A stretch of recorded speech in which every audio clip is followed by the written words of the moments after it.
Hello students. So today we start chapter 8. Okay, direct and indirect variation. Clear? So first we know what is variation. Variation means कि एक value जो है वो दूसरे value के respect में change हो. ठीक है, उसको चेंज होना रिस्पेक्टिवली क्या होता है, वेरिएशन होता है. क्लियर? अब वेरिएशन दो टाइप का है, एक डायरेक्ट वेरिएशन होता है, एक इनडायरेक्ट वेरिएशन होता है. क्लियर? अब डायरेक्ट वेरिएशन क्या होता है? डायरेक्ट वेरिएशन मीन्स कि जो फर्स्ट वैल्यू होता है वो सेकेंड वैल्यू के अकॉर्डिंग चेंज हो. ओके, बट जब फर्स्ट वैल्यू अगर इंक्रीज होगा तो सेकेंड वैल्यू भी इंक्रीज होगा. ओके, और फर्स्ट वैल्यू डिक्रीज होगा तो सेकेंड वैल्यू भी डिक्रीज होगा. Okay, respectively. तो ये क्या होगा? डायरेक्ट वेरिएशन होगा. क्लियर? जैसे कि अमाउंट ऑफ राइस. ओके, अगर हम लोग ये राइस का अमाउंट बढ़ाएंगे तो उसका प्राइस भी बढ़ेगा ना. ओके, अगर 1 kg राइस हम परचेज करेंगे तो उसका अगर 10 रुपीज़ है तो 2 kg का 20 रुपीज़ हो जाएगा. राइट? 1 kg का राइस का प्राइस है कितना? 10 रुपीज़. तो 2 kg का कितना होगा? 20 रुपीज़. राइट? तो इसमें आप देख रहे हो कि अगर वेट बढ़ रहा है तो इसका प्राइस भी बढ़ रहा है. ओके, तो मतलब कि एक जो वैल्यू है एक्स वैल्यू जो है वो क्या है? वेट. ओके, और वाई जो वैल्यू है वो क्या है? प्राइस. ओके, तो अगर एक्स बढ़ेगा तो वाई भी बढ़ेगा ना. क्लियर? तो ये दोनों बढ़ेगा. अगर एक्स डिक्रीज होगा तो वाई भी डिक्रीज होगा. तो इस तरह से हो, मतलब कि दोनों बढ़ेगा तो दोनों साथ भी इंक्रीज होगा. ठीक है, और डिक्रीज होगा तो दोनों साथ में ही डिक्रीज होगा. क्लियर? तो इसको क्या बोलेंगे हम लोग? Direct variation. Clear?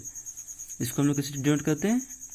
X directly proportional to Y.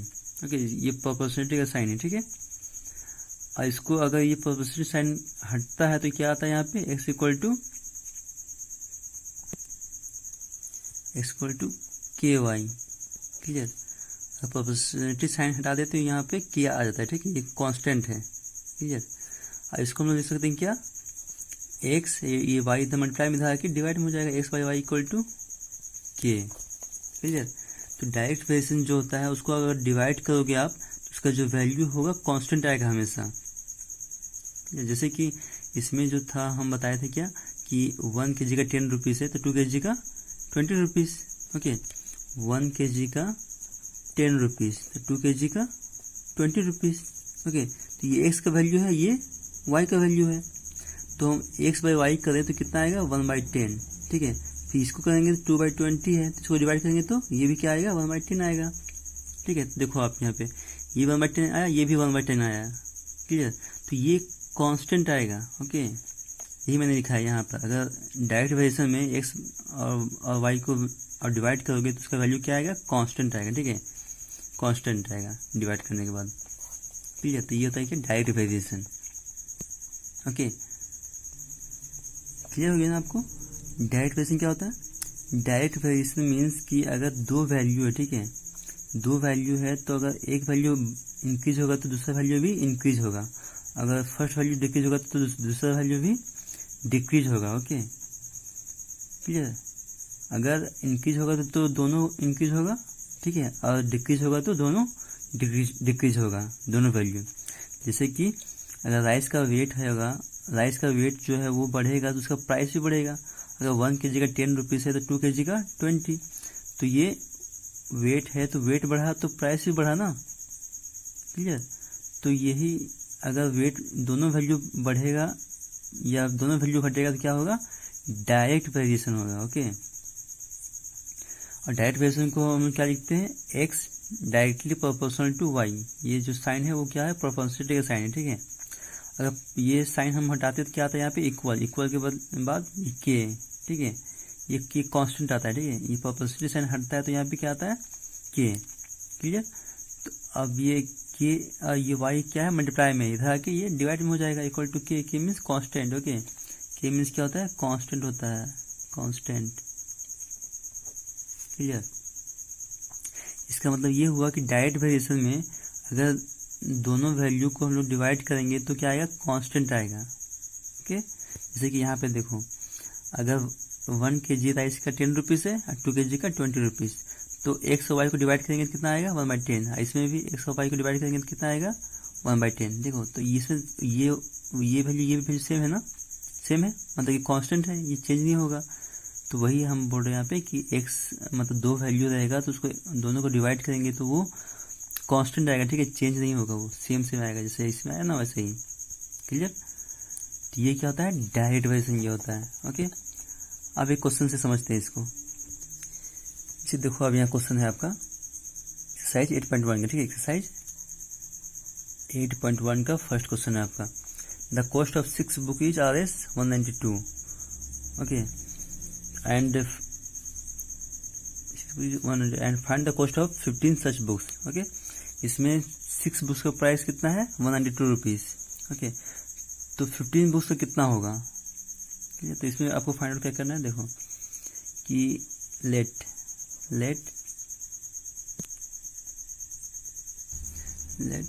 We denote books by X, okay, and cost by Y, ठीक है। हम बुक्स को एक्स डिनोट कर रहे हैं और कॉस्ट को वाई से डिनोट कर रहे हैं, ठीक है।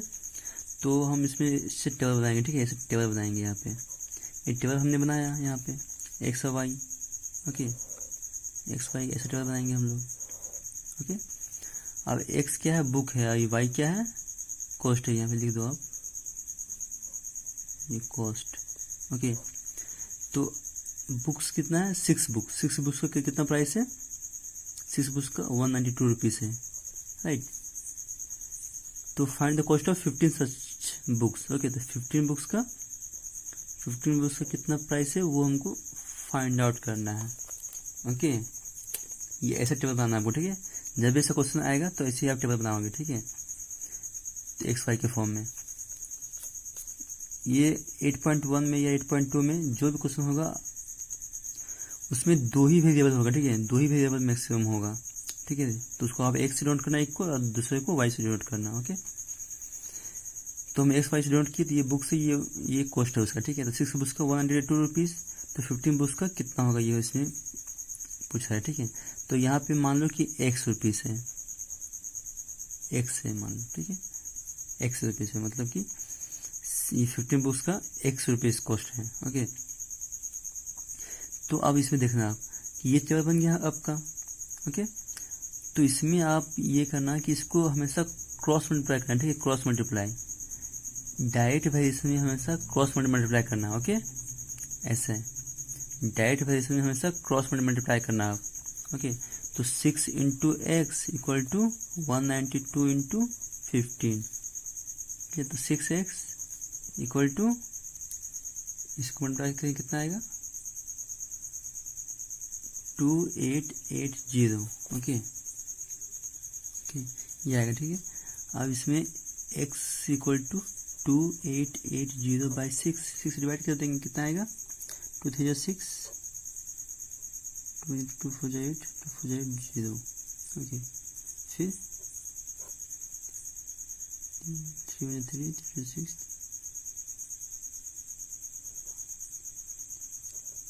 480। ओके, तो x इक्वल टू क्या आया, 480 रुपीज़।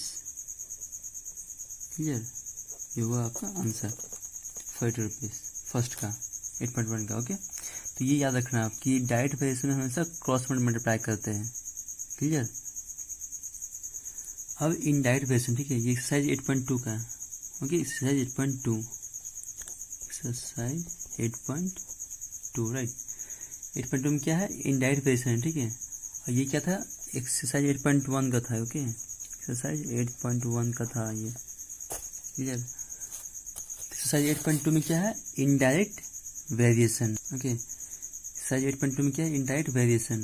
क्लियर? तो इनडायरेक्ट वेरिएशन में क्या होता है, इनडायरेक्ट वेरिएशन में क्या होता है कि अगर एक वैल्यू इंक्रीज हो तो दूसरा वैल्यू क्या होता है, डिक्रीज होता है। ओके, देखिए अगर x अगर इंक्रीज हो रहा है तो y क्या होगा, ये डिक्रीज होगा।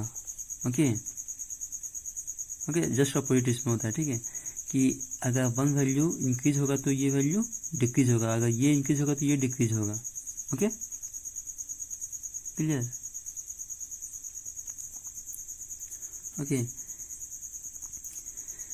इसका ही एग्जांपल आपको बताते हैं, ठीक है। जैसे कि एक घर है, ठीक है, एक हाउस है।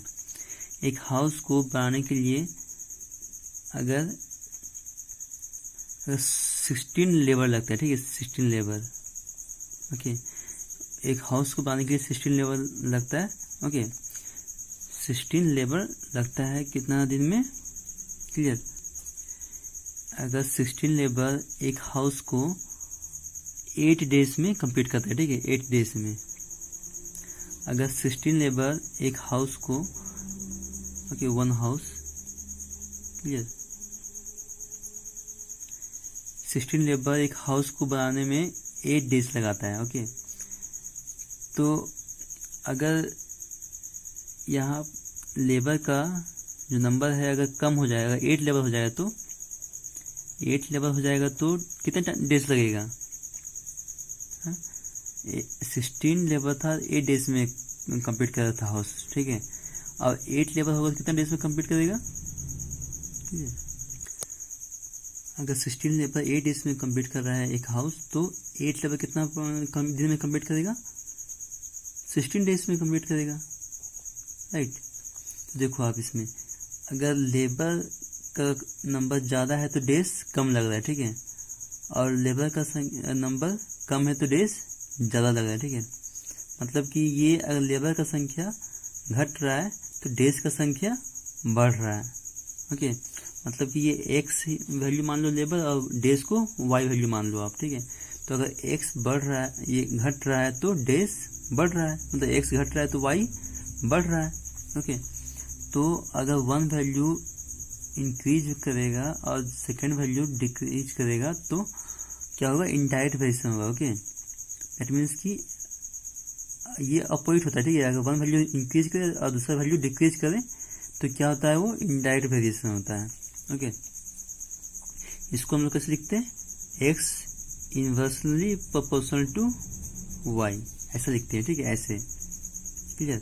X inversely proportional to 1/y। Okay, ये 1/y मीन्स कि इनवर्सली प्रोपोर्शनल है। ओके, अब इसमें ये प्रोपोर्शनल साइन हटेगा तो क्या होगा? ये प्रोपोर्शनलिटी का साइन हटेगा तो क्या आएगा? इक्वल टू 1/y इंटू के। अगर प्रोपोर्शनलिटी साइन हटाया तो क्या आ जाएगा? यहाँ पे के आ जाएगा। ओके, तो एक्स इक्वल टू क्या हो जाएगा? ये k/y, क्लियर। अब इसको ये केस के नीचे कुछ नहीं, मतलब कि 1 है। ओके, तो इसको क्रॉस मल्टीप्लाई करेंगे क्या आएगा? x into y equal to के, क्लियर।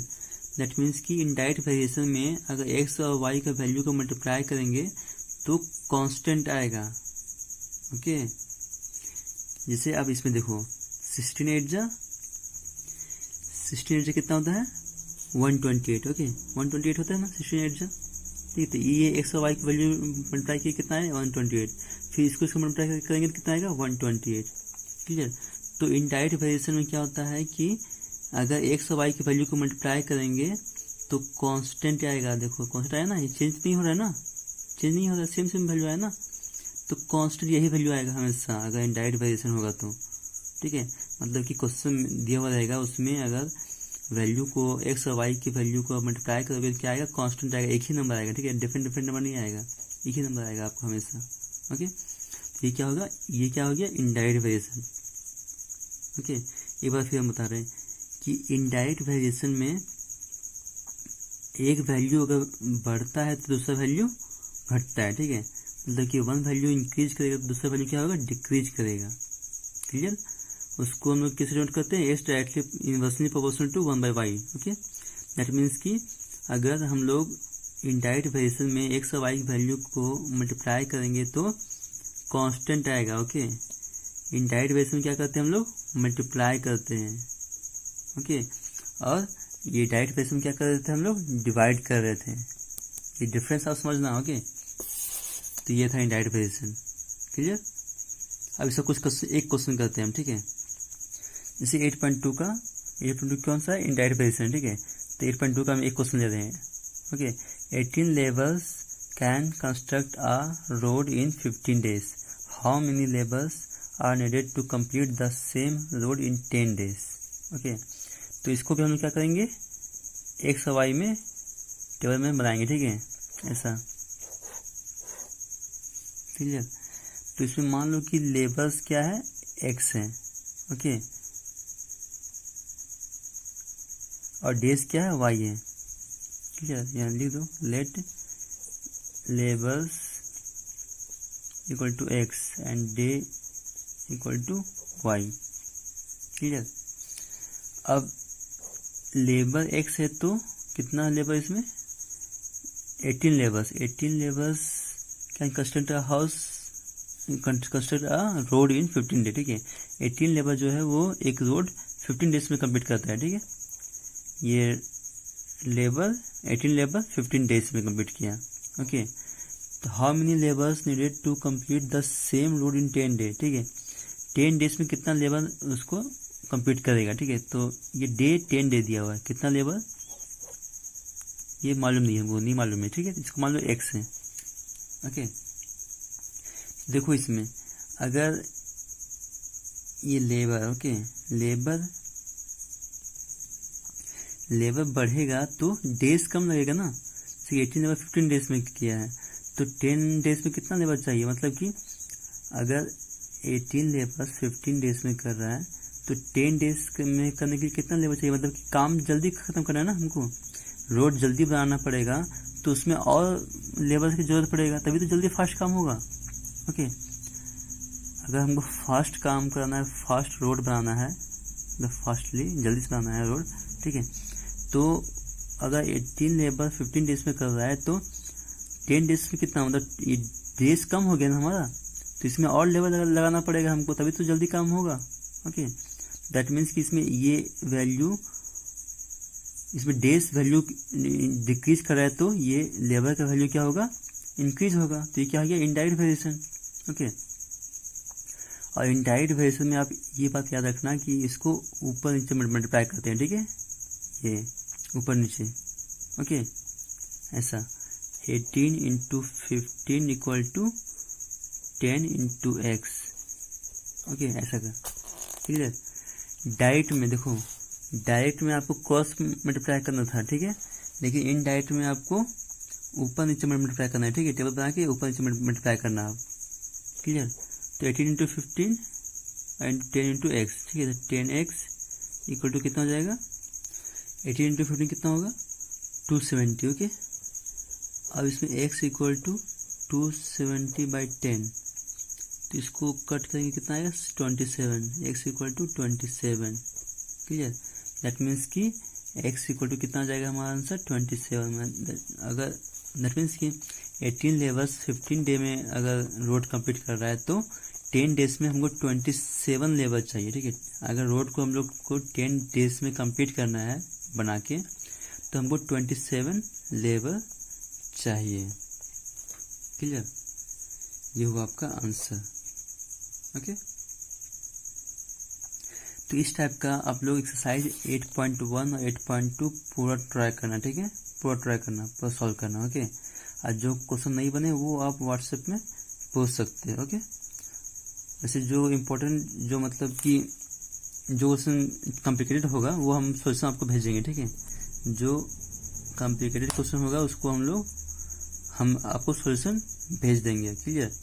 लेकिन आप पहले उसको खुद से ट्राई करो, पूरा क्वेश्चन 8.2 एक्सरसाइज 8.1 और एक्सरसाइज 8.2 का पूरा क्वेश्चन इसी तरह से आप ट्राई करना, ओके। Thank you.